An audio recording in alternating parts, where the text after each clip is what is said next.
Kia ora mai tātou. Nau mai whakatau mai ki tēnei kōrero, ko marine protection around the world te kaupapa o te wā. Ka nui te mihi ki tēnei kaupapa kia koutou hoki. Hello everybody, welcome to today's discussion. Today we will be talking about marine protection around the world. So please be respectful of our kaupapa and also respectful to each other. And we will open with a karakia. Whakataka te hau ki te uru, whakataka te hau ki te taonga. Kia mā kina ki uta, kia mā taratara ki tai, e hi aki ana te atakura, he tio, he huka, he hauhunga, haumi e, hui e, tā ki e. And to translate that karakia, get ready for the westerly and be prepared for the southerly. It will be icy cold inland and icy cold on the shore. May the dawn rise red-tipped on ice, on snow, on frost. Join, gather, intertwine. Welcome, and thank you so much for joining us for today's Changing Tides, Tai Tōrua, the web series that takes a deep look at the issues that affect our moana, the ocean. Tai Tōrua is brought to you by WWF-New Zealand and Te Papa Atawhai, the Department of Conservation. Thank you to those organisations for making this series possible, and also to the people behind the scenes who have already today done an awful amount of work, so thank you very much, and also to all of you for being here. I'm your host, Elisabeth Easter, and it has been my pleasure over the last 2 months to have been a part of these seminars. And today, our 7th session, we will hear from 3 international leaders in marine protection. Alfred Ralifo, Program Manager, Fiji Great Sea Reef Programme. Dr. Lee Ann Fernandez, Assistant Director, Marine Park Policy, Great Barrier Reef Marine Park Authority, Australia. And John Tanzer, Oceans Leader, WWF International. And they will talk about their experiences leading significant conservation initiatives, including rezoning the Great Barrier Reef Marine Park and conservation of the Great Sea Reef in Fiji. For those of you watching outside of Aotearoa, New Zealand, and wondering what Tai Tōrua means, it is from the Māori language, Te Reo Māori. Tai refers to the sea and the coast, and also the tide, while Tōrua refers to an alteration in direction, in wind or current, and it also refers to a process in weaving, to do things in twos or double strength.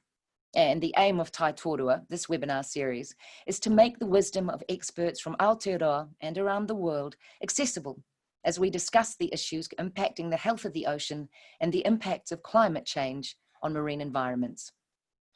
Before I properly introduce our 3 speakers, a few housekeeping matters, which many of you will be very familiar with now, so please bear with me. Chat. A chat window will be open for the next 10 minutes. If you're having any technical problems, the aforementioned behind the scenes team will assist you. Q&A. There is a Q&A icon at the bottom of your screen. If you click on that, a box will pop up and you can type any questions into that box, although questions will be filtered to avoid duplication and any that are off topic will be deleted. Bearing in mind we do have just 1 hour today, we may not get to answer all your questions, but do please know if you have a burning query and we don't get to it, please email marine@doc.gov.nz. Voting. If a question appears that you wanted to ask, rather than ask it again, give it the old thumbs up and that will move it to the top of the list, and I will endeavour to ask the questions with the most thumbs ups, the first. Recording. This session, as with all the others, is being recorded and will be put on YouTube. Today's session will be uploaded at midday tomorrow on the WWF New Zealand channel, where you'll also find all the other sessions. And today, a different moment. At the end, there's the People's Choice Seminar. As mentioned over the last few weeks, we are offering an 8th session of Tai Tōrua to be held in July. Being called People's Choice, we have been soliciting your thoughts about topics you'd like to hear more about or speakers you'd like to hear more from. And we have refined your suggestions, so today, in the last 5 minutes of this session, a poll will appear on your screen. When that happens, we'll give you a minute, half a minute, to tick the topic that most appeals to you. And there have been some really great suggestions, so thank you to those who took the time to send ideas our way. Finally, our kaupapa, our guiding philosophy. Whatever you say today, in comments or questions, please be respectful. Kia ora. Now, to our speakers. Today, we are delighted to have with us Alfred Ralifo, Dr. Lee Ann Fernandez, and John Tanzer. Our first speaker is Alfred Ralifo, WWF Pacific's Program Manager for the Fiji Great Sea Reef Programme. Originally from Suva, then raised on the island of Rotuma, He returned to Suva, where he obtained a science degree, majoring in biology and chemistry, before spending 13 years teaching high school science and maths. While teaching, Alfred also did a fair bit of environmental volunteer work, which helped develop his passion for conservation. Alfred consequently joined WWF Pacific in 2010 as their policy coordinator and has worked closely with WWF's global policy team to develop and advocate for various multilateral environmental agreements. Bulavanaka, Alfred. Hi, Maori Bulavinaka, and good afternoon, ladies and gentlemen. It's a pleasure for me to be here this afternoon and join this very, very important conversation to share my experiences with the WWF team here in Fiji on our work with the indigenous communities here on Fiji's Great Sea Reef Programme. I will start by sharing my screen, so bear with me while I try to share my screen.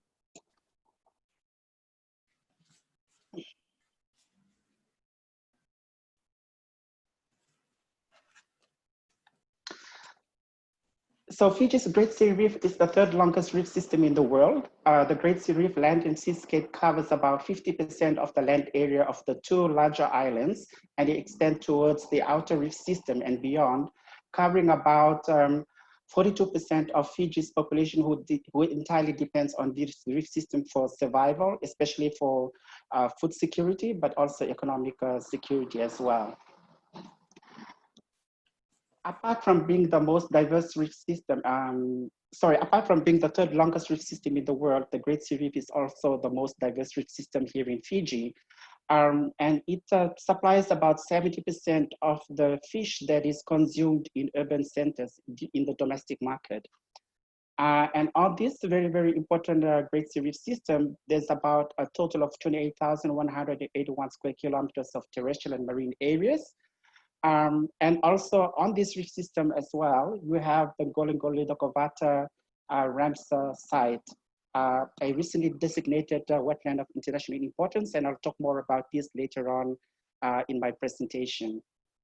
Now, apart from being very, very diverse and have a great ecological significance, the Great Sea Reef system also provides and contributes quite heavily to Fiji's economy annually in terms of the tourism sector, also the offshore fisheries sector and the inshore fisheries sector, and not forgetting the ecosystem services that the reef system provides, and also quite importantly, the cultural and spiritual significance of this reef system to the people of Fiji. So this slide over here is actually quite important because it tells us the different types of reef systems here in Fiji. And if you look at the colored regions of this the map here, the orange and the yellow regions actually shows you the level of resiliency of these reefs to the impacts of climate change. So yellow and orange denotes a very, very high resilience of the reef towards the impacts of climate change, whereas the red and the purplish colors shows that the reefs are actually quite vulnerable. And if you look at the map over here, these are the areas where you have the very high resilient reef system. And it is also a pleasure to note that Ngolongolo-Dokovata, which is the Ramsar site, is one of those areas which has a very, very high resilient reef system. So Fiji's reefs alone accounts for over 5% of the world's total reef regeneration capacity. It's a hugely outsized share compared to our landmass and population. So Fiji's reef system is part of the 50 top most resilient reefs in the world. And Golongolo-Dokovata as a Ramsar site is also one of these resilient reefs. So WWF's Coral Reef Rescue Initiative is a program which actually gives us a rescue strategy to try and work and focus our efforts into these resilient reefs. And it is believed that if we try to protect and look after these resilient reef systems, then these reef systems can actually regenerate and recover very quickly during climatic events, and then provide seed to actually repopulate other reef systems that are affected by climate change.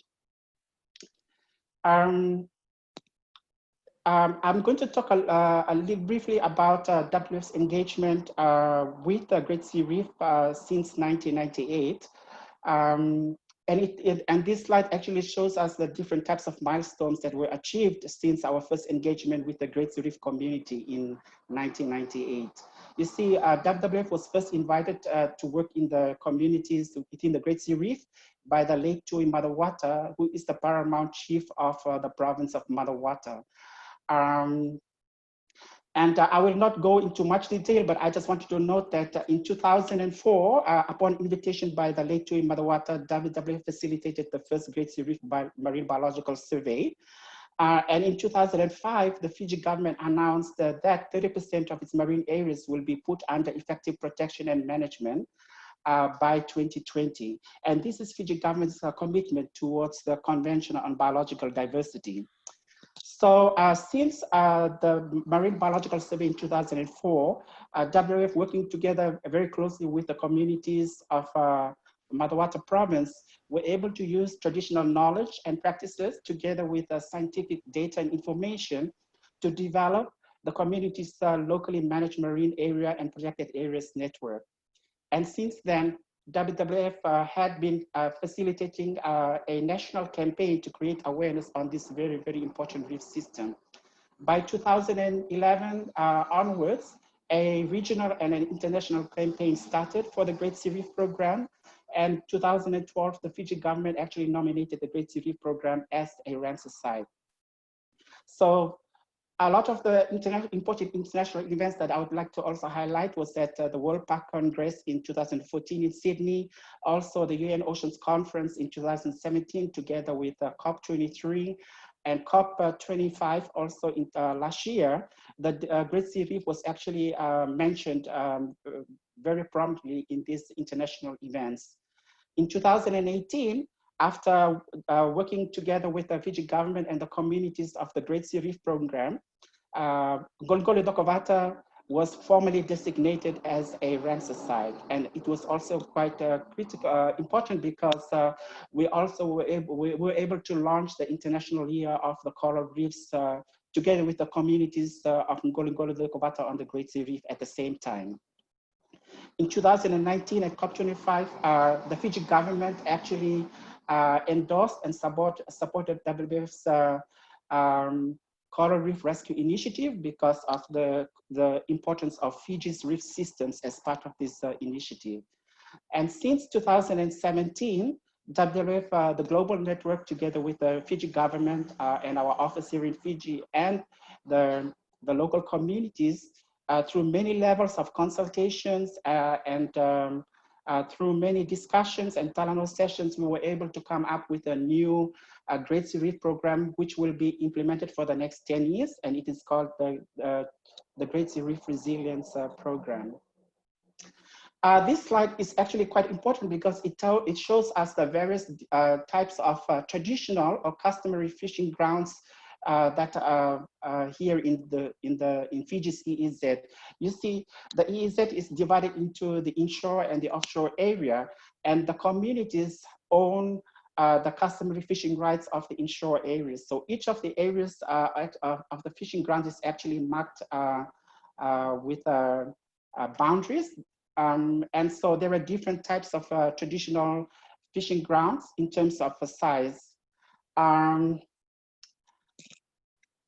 The size of the fishing ground are actually quite different, and it doesn't actually correlate with the population that is entirely dependent on these fishing grounds. However, it is actually related to the prominence and the influence of the traditional leaders in the olden days.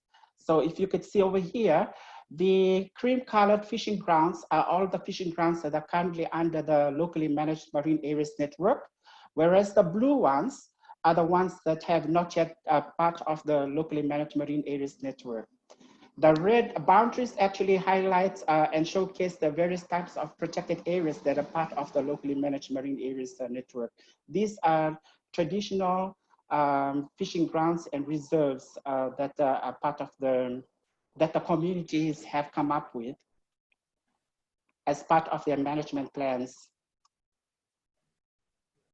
So for the next 10 years, WWF will be working within the Great Sea Reef Land and Seascape to try and include all other communities which are not yet part of the locally managed marine areas, to ensure that all the communities and the fishing grounds within the Great Sea Reef Land Seascape are part of the locally managed marine areas network. And I'd also like to highlight that the Fiji government has also committed that by 2030, the entire EEZ of Fiji will be under 100% sustainable management and protection.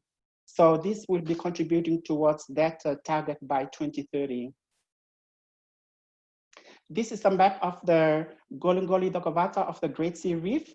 And it is actually quite important because since 2004, WWF's engagement with the communities of Golongoli Dokovata in Madawata, we have managed to be able to work with the communities using traditional knowledge and sciences to actually identify areas for protection, and also identify management measures for the areas that are outside of the MPAs to ensure that the entire Golongoli is under 100% management. So MPAs are actually quite an important tool in the entire management of the marine area. So you see over here, different colors actually demarcate the different types of management measures. So you can see that the pink areas shows that those MPAs are actually protected for 5 years. And after 5 years, then it will be opened for communities to be able to access that. And then within a few weeks, it will be closed again for the next 5 years. And then you have areas which are green in color, which are demarcated as permanent protection, and there is no fishing activities at all. Outside of these MPAs, you have communities have come up with sustainable fisheries management plans and also other management measures which they feel are very, very important. Now, for the next 10 years, based on the lessons learned and building on the current sorry, I forgot to mention that in the last slide that Fiji's legislations actually recognizes the customary rights and the role of indigenous communities in participating in the governance and the management of their marine protected of their marine areas or their fishing grounds. And this is actually quite important because it allows the community to work together with the Fiji government and other development partners to identify management measures. However, there are still a lot of gaps that exist with the current legislations and policies in place to be able to effectively support the efforts of the local communities in terms of managing their marine resources in a sustainable way. And so some of the challenges such as poaching, the impacts of climate change, these are issues that we need to try and address the gaps in the legislations and policies and ensure that there is stronger partnership between the enforcement agencies and the communities in terms of ensuring compliance towards the community's marine managed areas and management rules. In this slide over here, we have just completed some very, very important scientific surveys within the Great Sea Reef region. And we are now in the process of developing, of using this information, presenting it back to the local communities and try to see how we can use the information to update their existing management plans and ensuring that they are also able to address the gaps that we have experienced working with these communities in the last 10 to 15 years. So this community, so we have together with the WWF Global Network support from our various partners and together with the Fiji government and the local communities along the entire Great Sea Reef region, through many levels of consultations and Talanoa sessions, we have come up with a 10-year program. It will be Fiji's Great Sea Reef Resilience Program, which aims at reducing anthropogenic pressures and regenerating the Great Sea Reef, which is one of the world's most resilient reefs through a sustainable and resilient blue economy model. This will be the first of its kind, I believe, for Fiji and the Pacific. And we're hoping that the lessons generated from this pilot to be replicated in our WWF Solomon Island and also our WWF-PNG office. But we also want to ensure that it is replicated to the entire Pacific and also other parts of the world.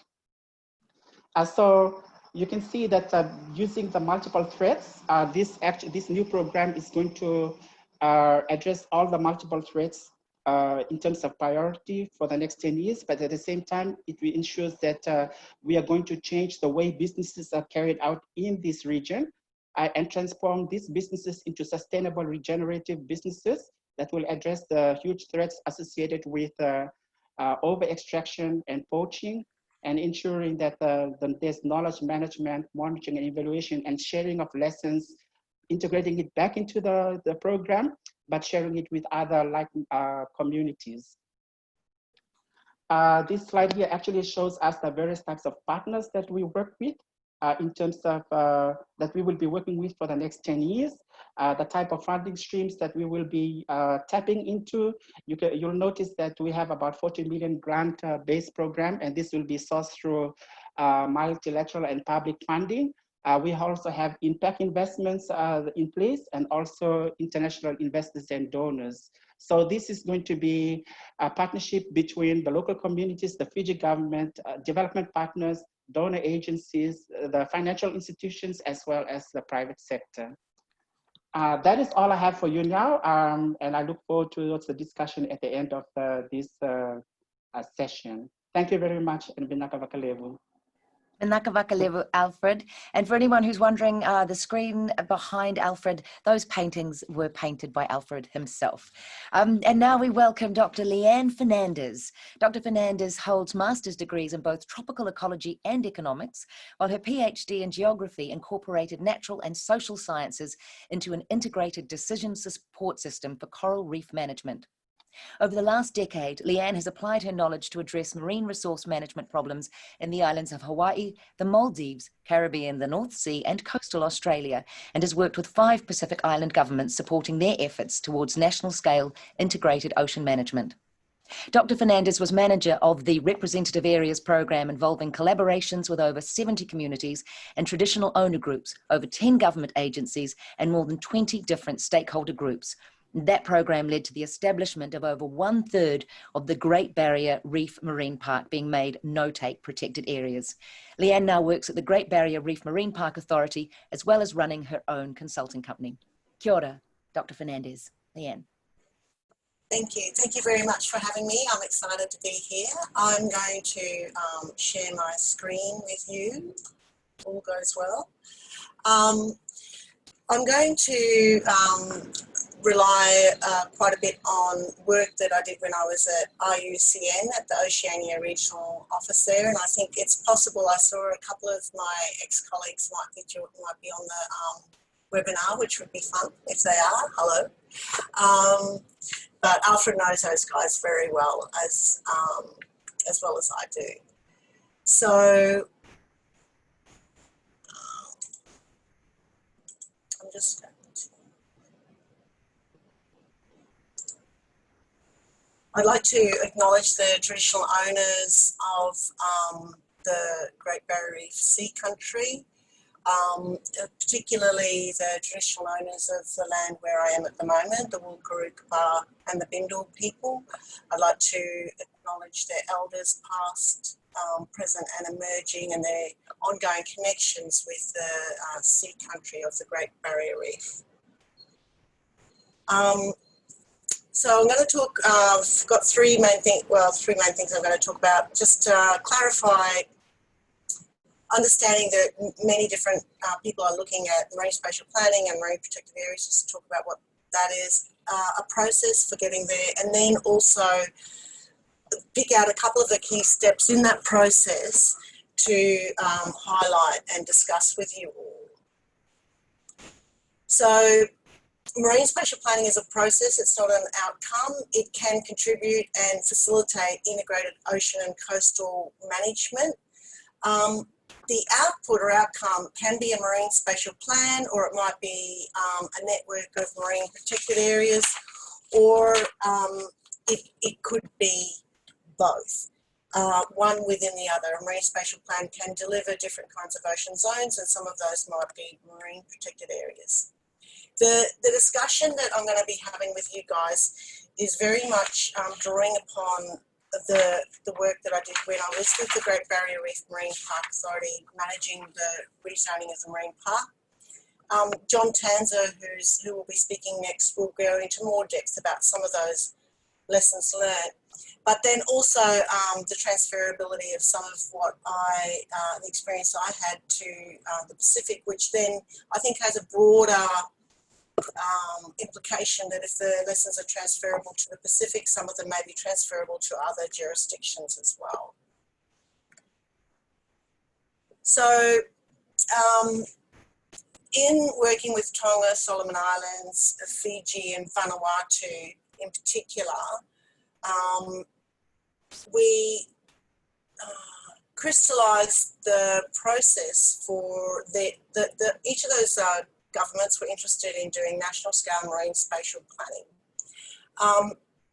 So over a 5 to 6 year period, we supported those government efforts. And in that, we undertook processes that were tailored and technical support that was tailored to each of the governments and the countries. But there was also some commonality there as well. So we crystallised all of that into what the marine team at IUCN called a toolkit, and it described 10 steps to a national marine spatial plan.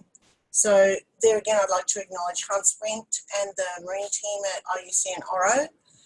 We did build upon the really good MSP guide that UNESCO published, that Bud Ehler and Fanny Duvray prepared in 2009. That was about 100 pages long, and it was really detailed. And so we tried to tailor our toolkit a little bit more to the Pacific, and we tried to simplify it somewhat so it's not quite as huge a document.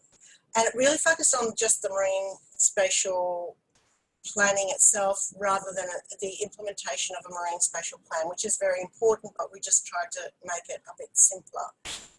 I'd just like to say that these steps are not steps that are rigid. You'll be going back and forth between some of them. One of the steps, like consultations, actually in many ways starts at step 1. And some of the steps are actually a compilation of a number of different tasks. But presenting the process in this way we found was helpful for not just ourselves, but also for sharing the way that we move forward. Now, I'm going to focus on step 1, step 7, and step 9 in this presentation. I understand Ali Green, who presented in the last webinar last week, would have covered off on some of the more technical aspects, so I won't repeat those. I think it's really important to be crystal clear about whether you need a marine spatial planning or marine protected areas. And if you as the instigator or initiator of the process have 100% clarity that there is a problem with the marine resource management as it stands and that these tools might help, then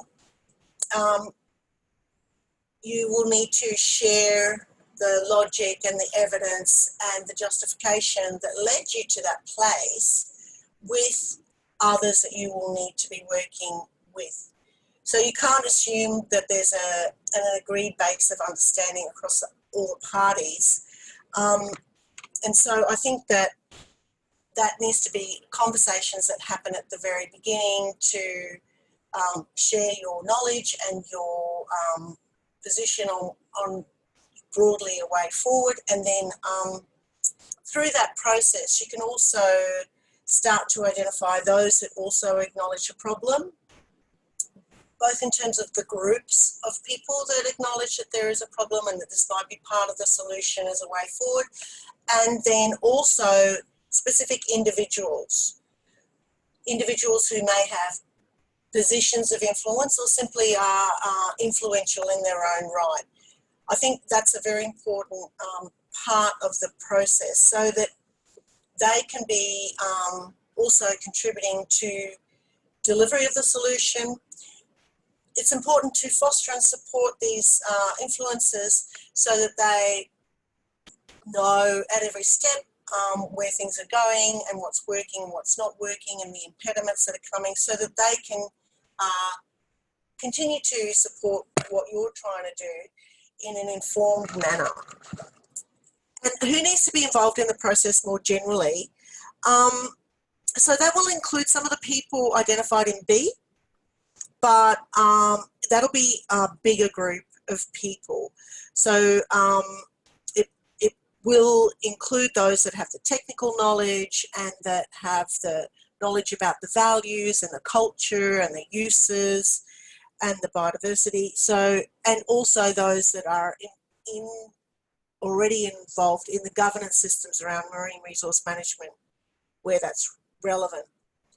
In general, what I'd suggest is doing a kind of a simple stakeholder analysis so that you correctly identify which people or groups of people can be classified as high or low in terms of their power and influence, or high or low in terms of the degree of impact or impact that they might bear from this kind of project, or the interest they have in this kind of project. Some people might fall in multiple groups, but that will help also tailor your conversations and later on also your consultation plan. And even at this early stage, you can have a mini consultation coordination plan so that the relevant people can be kept informed and involved from the very start, including then to define the specific aims of your marine spatial planning or MPA project. And this step should also have an eye towards step 7, which is the institutional arrangements for the marine spatial planning and MPA planning, because some of those same people will inevitably be involved in the future or in the governance of the development or the governance of the implementation, and they need to be factored into this step, you know, as someone that needs to, people that need to be involved. So I'm going to skip right through to establishing the legal and institutional bases for marine spatial planning. Just a few notes here. It may be that there are already quite a number of legal and institutional bases for marine spatial planning or MPA planning and management in the location where you are working. They may be adequate or they may not be adequate. They must at least be assessed and considered as to their adequacy in terms of if you're trying to do, for example, this talk is very much focused on national scale marine spatial planning and national scale networks of marine protected areas. Is the basis adequate or not? And I think it's useful to have a non-vested interest consider this question.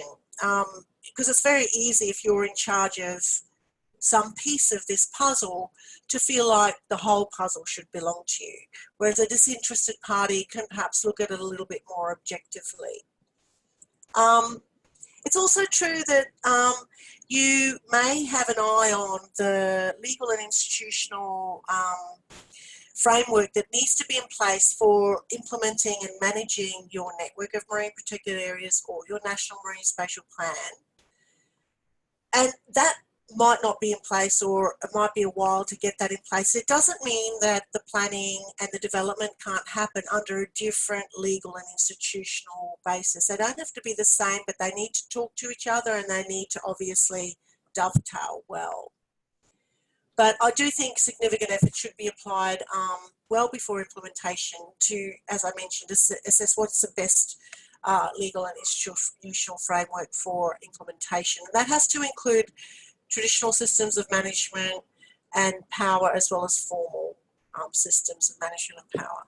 That reference there gives you a link to documents, including the 10-step process, which, as I said, is not really the 10-step process, but that talks about all of this in a lot more detail.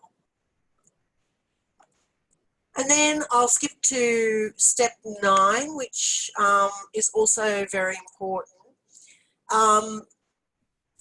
I think you need, it's helpful to have a consultation plan. This does not have to be a 200-page document. It can be 6 pages or 10 or 20 pages. There needs to be some clarity about, for not just for yourself, but for everyone that you're working with and that you're bringing on the journey with you, hopefully from the first step one, about why you're doing the consultation.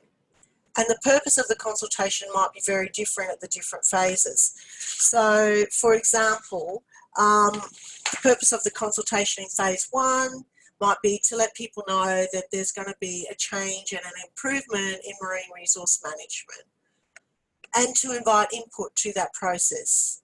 The phase 2 might be requesting input on a draft National Marine Spatial Plan or a draft network of marine protected areas and inviting input to that. That's obviously a very different purpose than the first phase.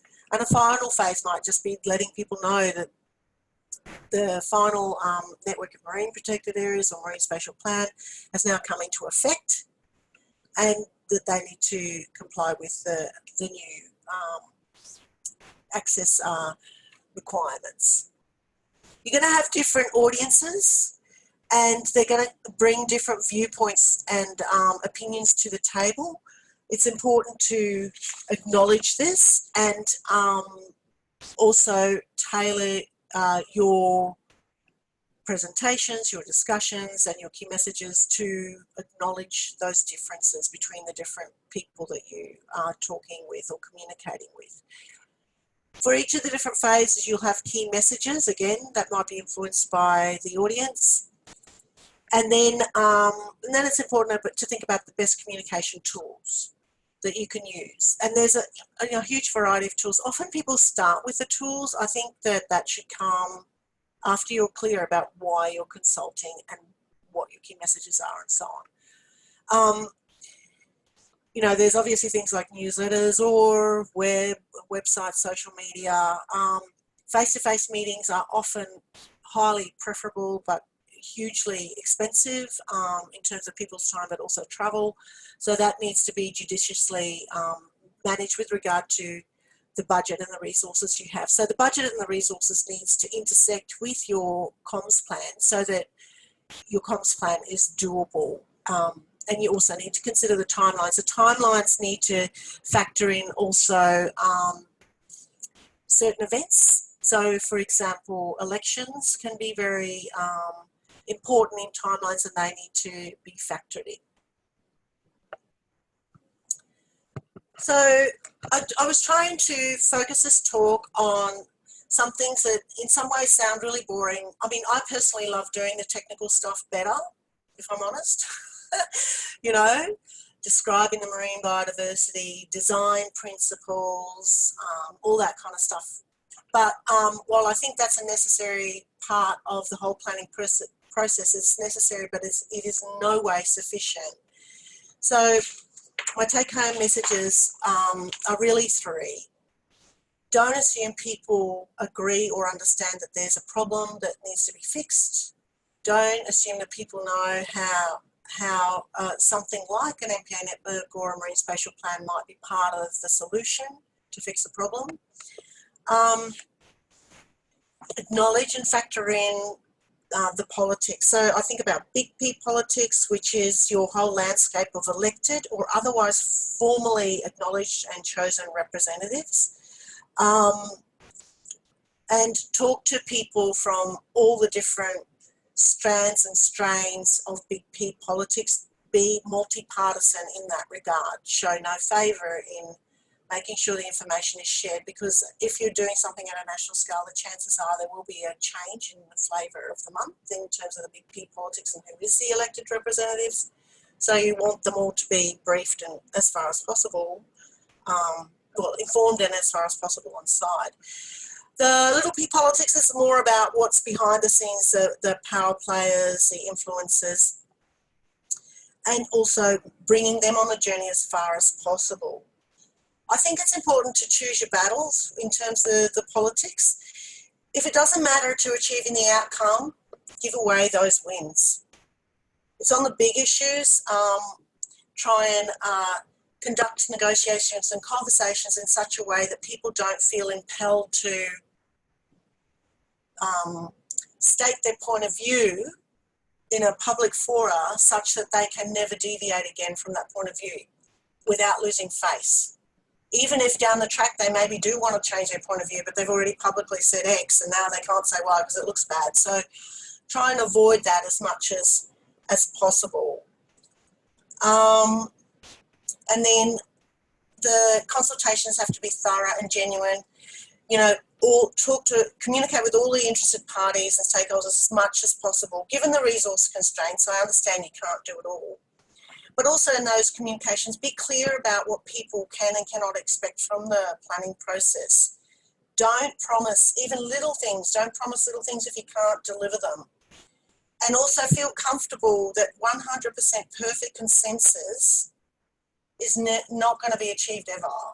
That's just not how people work. And ensure all the bosses up the line know this and explain why and let them know it's okay. And also give them the information and the knowledge so that when people who are not happy with the process or the outcomes come and have those discussions, they know that those people are going to come and have the information and the knowledge to have a constructive discussion with them so that they are forewarned and forearmed.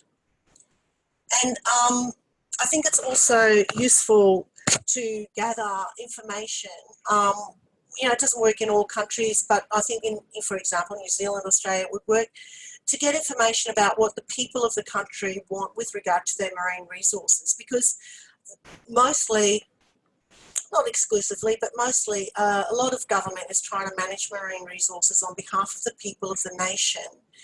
And their views should matter and influence. And, you know, just quietly, they also happen to be the voters, so politicians are interested in that. We were very surprised during the rezoning when we did the polling, and I think it was over 88% of, well, over 90% of people in, you know, Brisbane and Sydney and were happy to have reduced access to the Great Barrier Reef to ensure its future. What was more surprising is that people along the Great Barrier Reef coast, more than 88% of them also agreed that a reduction in access to the marine resources was worthwhile to try and improve the protection of those marine resources. So I think that's all I really wanted to say. I do want to acknowledge that, you know, we have had terrible coral bleaching in the Great Barrier Reef, but the data are showing that the no-take areas, the network of no-take areas in the Great Barrier Reef seems to recover better from coral bleaching, seems to be more resistant to crown thorn starfish impacts, and is in generally better condition, and hopefully will provide a basis for the rebound of the system more broadly. So I think that's it from me. Thank you so much. Kia ora, Leanne. That was very riveting. In fact, it was so riveting, I took a couple of pictures of some of your slides so that I can discuss them more fully later. So thank you very much. And our third speaker is John Tanzer, who is Oceans Leader for WWF International. And after John's talk, we are going to go to Q&A. So do please, if you have a couple of questions, pop them in the box below, although we will only have time for a couple. So John Tanzer was the inaugural chair and chief executive of Queensland's Fisheries Management Authority. When it was first established in 1994, in 1998, John was appointed Executive Director of the Great Barrier Reef Marine Park Authority, the Australian federal government agency responsible for management of the Great Barrier Reef. He served in this position and as acting chairman for 10 years.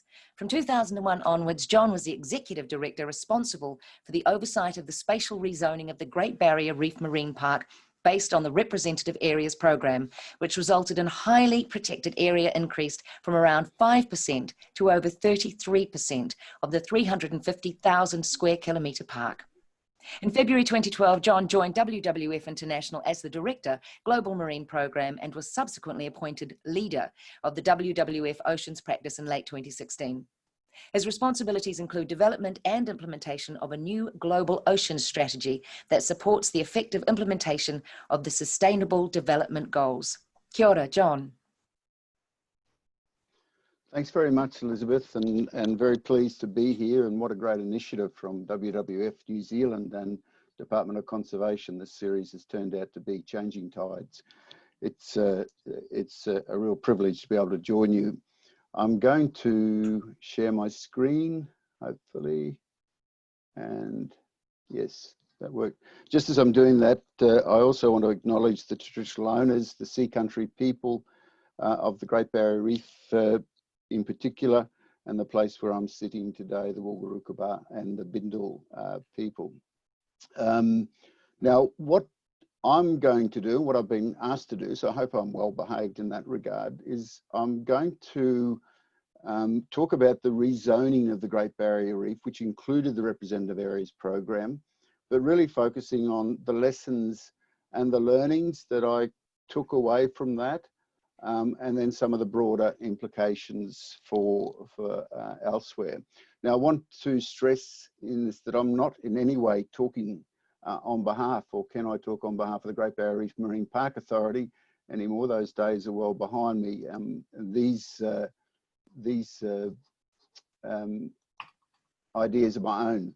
And I'm also not going to go into a great deal of detail about the technical side of it, or even the chronology of how it played out. I've got a couple of background papers there, one by Dr. Lee Ann Fernandez, who we just heard from, and other authors, and then also John Day, who was heavily involved. I assume, Elisabeth, that these slides are available for people afterwards. I was hoping so. So if you want to go into the detail, you can.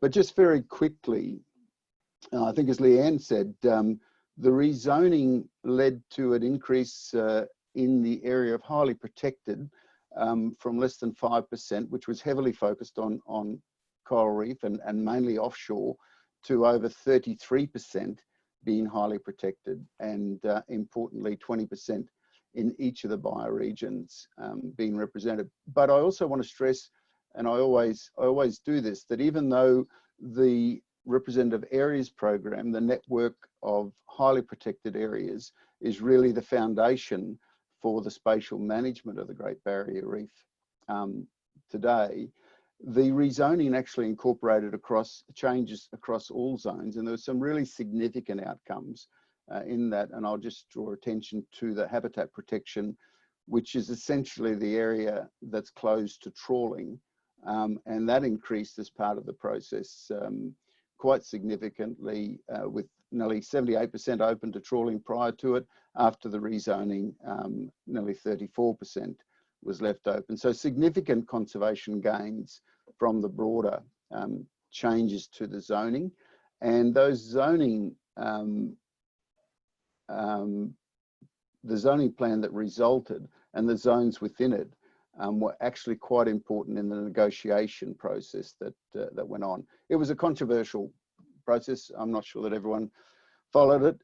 It absorbed our lives in terms of the authority and a number of others outside the authority for pretty much the period from 2000 to 2005 and beyond.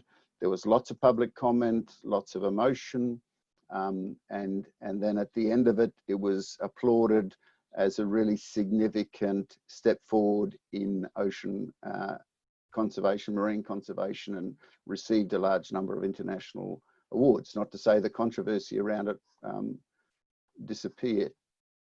I am going to mention quickly the science basis. Now, Leanne was heavily involved in this with colleagues, but the reason I'm going to emphasize it is because it gave what followed the integrity and the guardrails, or the guidelines, which kept us on track as the political waves crashed about us. And so it really, it's really that gives you the neutral ground. And as it turned out, it also gave us the political ammunition that was quite useful. And one thing I'll mention about it was that we didn't try and do it ourselves in terms of the science. We made available, we made best use of available scientists and experts, and there was a large number of those who were involved. So we basically picked the brains of the best reef scientists that were around, and it resulted in the establishment or the definition of 70 different habitat types that we call bioregions, and that's a very important basis to what followed. It also established the biophysical principles. I think there was 11 of those, and then 4 socioeconomic principles. Very important, basis to what followed. And that's a slide there, shows the bioregions that were identified through that process. So I just have to keep moving my little screen across. Now, I'm going to talk a little bit about what I see as the key ingredients. And Leanne has already spoken about some of this. We should have coordinated a little bit better, perhaps, but it's worthwhile emphasizing and repeating. You need to be very clear about what needs protection and repair. Why are you embarking on this exercise? Why are you putting people through this? Why are you saying to people they need to constrain their activities, at least in the short term? What is the problem that you're trying to fix? Now that sounds so obvious, I know, but so often I see these exercises get well down the track where they're technically advanced and they haven't really been very clear with the broader public, with the communities about what the problems are. And the rezoning of the Great Barrier Reef, I'd have to say, was first and foremost a political exercise, as most planning exercises are. This was particularly intense. The iconic stature of the Great Barrier Reef always ensured that that would be the case. The need to increase the level of protection substantially also saw that. And so you have to come at this, and we realized this from the outset, I think, or at least once we got a little bit into it. You have to strategize with that in mind, with all the issues that Leanne's presentation raised there, to tease it out. We were lucky, I suppose, and blessed to have as the chairperson of the Great Barrier Reef Marine Park Authority at the time, a recently retired politician who had been a minister for tourism and a minister for education in the New South Wales government, Virginia Chadwick, who has unfortunately passed away now, but was certainly had one of the best political minds for strategy that I've come across, and she certainly saw this exercise in terms of a battle or a contest to achieve the public interest, and set about showing us the way, guiding us through that, and indeed being heavily involved herself. So that is one of the key ingredients of the success. The other one is that the community consultation, particularly the communities along the coast, was extremely thorough. And in fact, we did an additional round beyond what was required in the Act of community consultation. So over 1,000 meetings, 35,000 submissions, I think, Leanne, or thereabouts, over 30,000 submissions, an enormous amount of consultation. We also set out to make sure that we gave people a voice when we spoke to them, and we deliberately set up community meetings so that they were in local scout halls or local theatre clubs or local fishing clubs, so that we could talk directly, and they were more about information exchange and us listening rather than big public meetings. We had to have big public meetings as well. The politics determined that they were largely a waste of time in terms of advancing the debate and the issue, because they're more about trying to set up a confrontation than actually exchanging information. So empowering and listening to people, particularly the quiet ones, never ever leaving those meetings with people feeling that they were taken for granted. If I ever got feedback that that was the case, we would go back and do it again and sit down with those people again.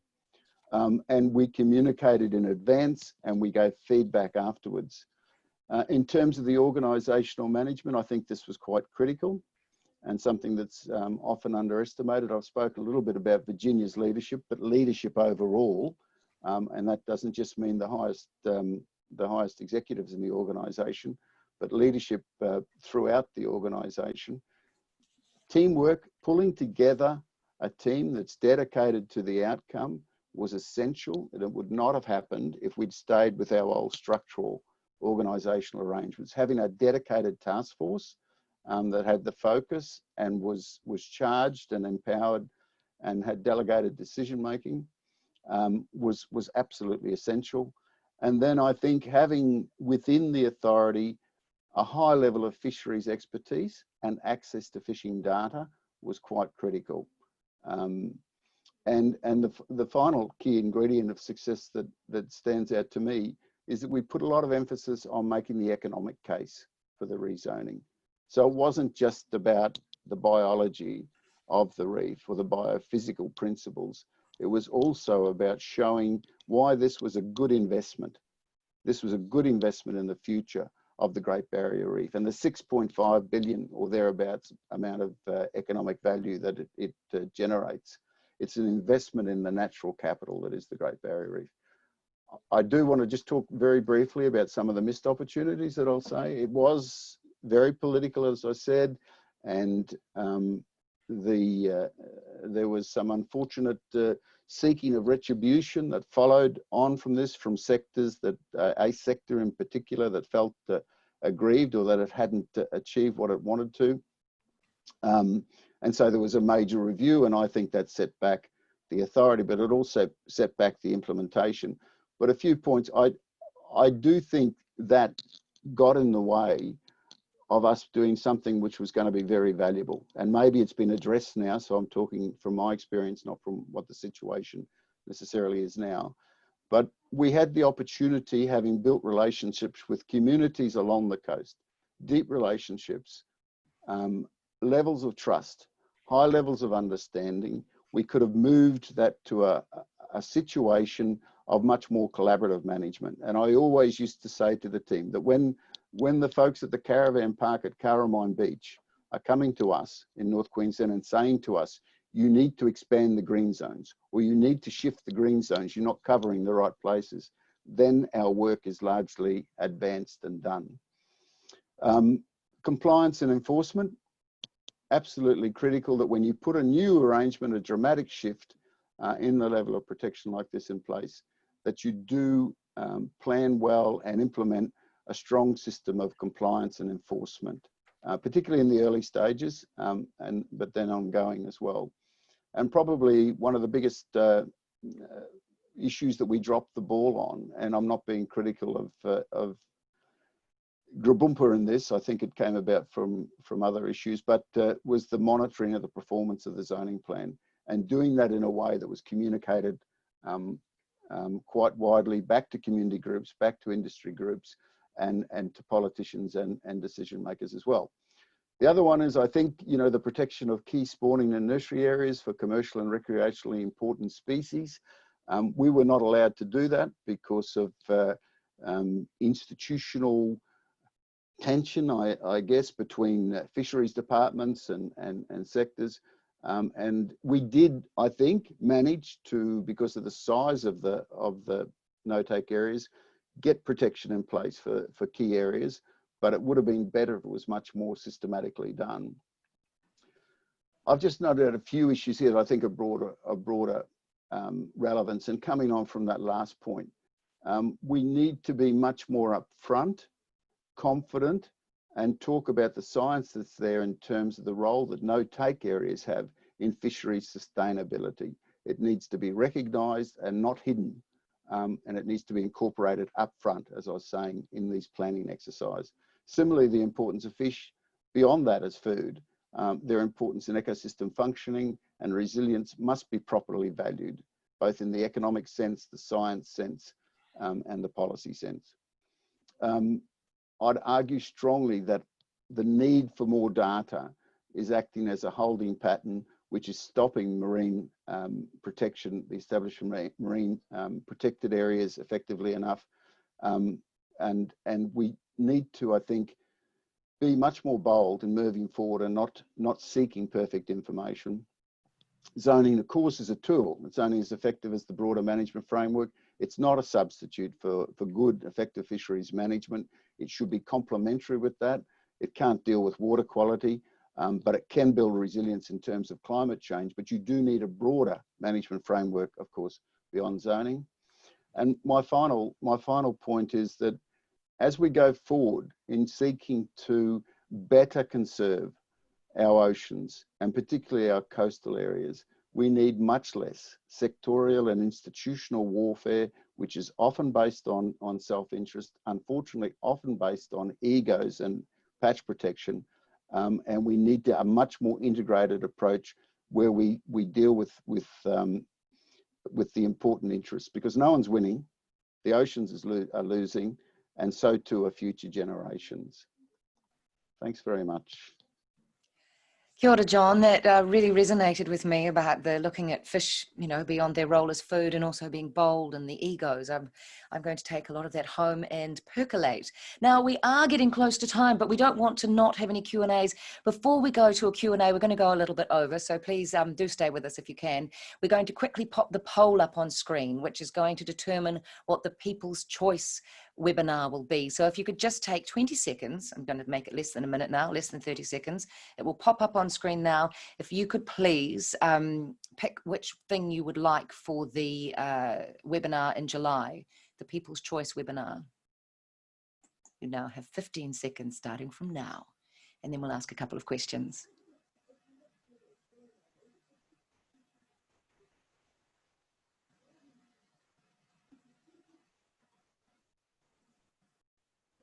Do hope the poll has popped up for people, because my poll hasn't popped up. So you've got 5 seconds now. 5 seconds for, sorry, I'm not helping you make decisions, am I? Nobody likes pressure. It's an election this year, so it's also very good practice for ticking boxes in New Zealand at least. So I do hope people have had a chance to tick the poll. Now, we've got a couple of questions that seem quite pertinent to ask. Some of them are quite long answered questions, so we probably will have to leave them for another day.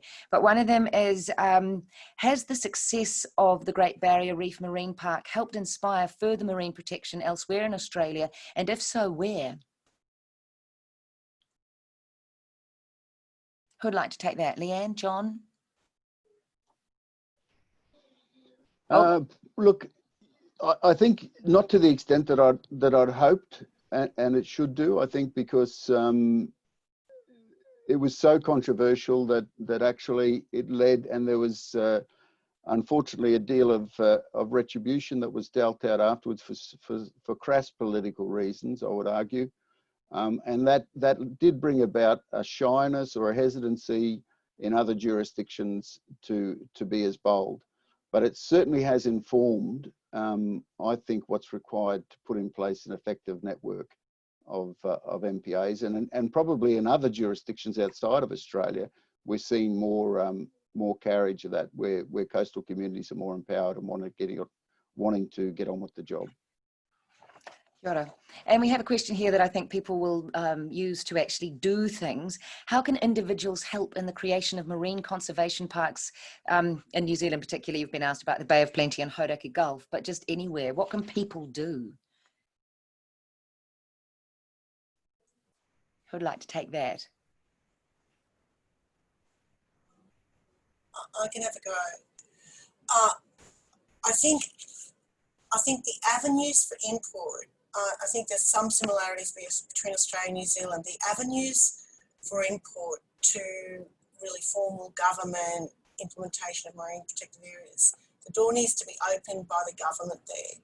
But if there are marine protected areas or areas that people think should be protected, and if, for example, the Department of Conservation has a mechanism whereby you can share that information, like if you know that there's non-compliance to existing marine protected areas, or you know there's areas important for spawning or for other reasons that should have a level of protection, as long as that door's open for that information to be received, that kind of information can be very, very useful to governments in making the case to do more. And in fact, a lot of the consultations, for example, that have happened in the Pacific Island countries, but also that happened in the case of the Great Barrier Reef, gave us a lot of that information about things that needed to change to better protect the marine environment. But I think it's really important to open the door to that kind of information if you have any decision-making power. Kia ora. And Alfred, a very quick answer question. I think you said in 2012, the Fijian government determined that 30% of your waters would be in protection by 2020. Did you achieve that? Did the government achieve that? So we are actually currently working behind the scenes together with the Fiji government and other stakeholders such as IUCN, Oceania, and WCS, Conservation International, and the traditional leaders and owners of the marine resources to actually come up with to achieve these targets come end of this year.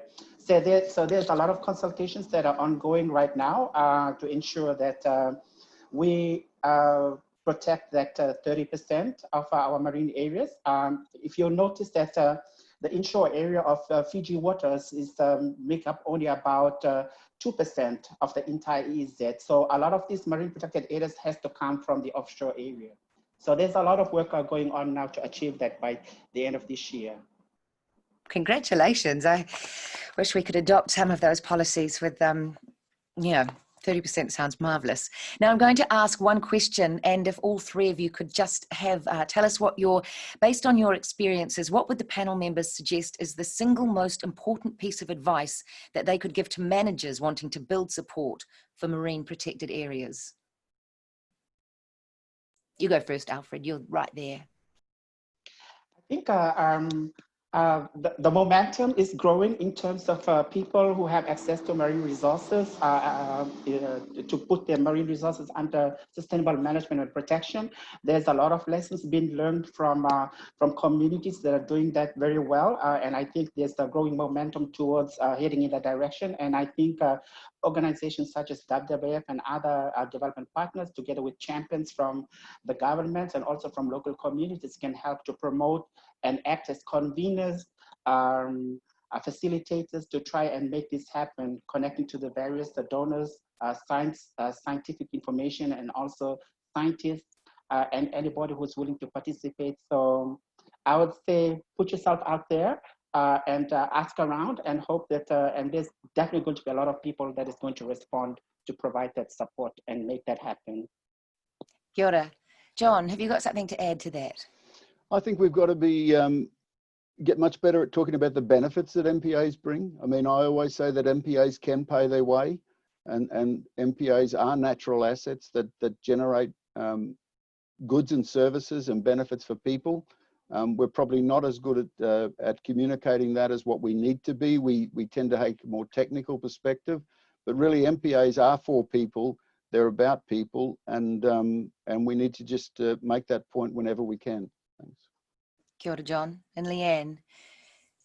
I think as managers, you need to be persistent. That's the main thing. Be persistent and get the politics right. And getting the politics, and know, like, you need to know if you're the right one to know whether the politics is right or not. And if you're not the right one, find the right one that helps you get the politics right. That's it from me. Kia ora, Leanne. That is all we have time for today. Thank you so much to our speakers, Alfred Ralifo, Lee Ann Fernandez, and John Tanzer, and to the behind the scenes team. You did a lot of work today. And to all of you for joining us and asking such salient questions. I'm sorry we very rarely have time for all of them, because some of them are big and we should just come back and do this again.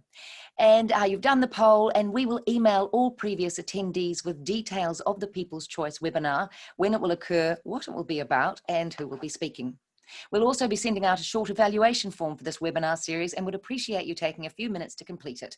And you can also email any comments or thoughts to marine@doc.gov.nz.